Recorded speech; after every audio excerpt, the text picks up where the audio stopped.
उस दिन सुबह का वो मंजर सोचिए जब ट्रेन के कंपार्टमेंट्स में लोगों से नहीं, कहानियों से, आंसुओं से और खून से भरे हुए थे।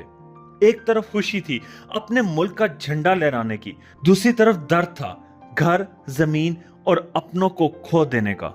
सिर्फ एक रात में एक लाइन खींच दी गई। उस लाइन ने शहरों को, मोहल्लों को और सबसे बढ़कर दिलों को दो हिस्सों में बांट दिया। इस लाइन का नाम था रेड क्लिफ लाइन। ये आजादी एक बहुत बड़ी कुर्बानी के साथ मिली। लगभग 1 करोड़ लोग माइग्रेट हुए और 10 लाख से ज्यादा अपनी जान से गए।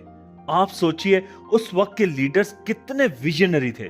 कायद आज़म मोहम्मद अली जिन्ना एक ऐसे लीडर जो टीबी के मरीज होते हुए भी अपने आखिरी दिन तक पाकिस्तान के लिए काम करते रहे।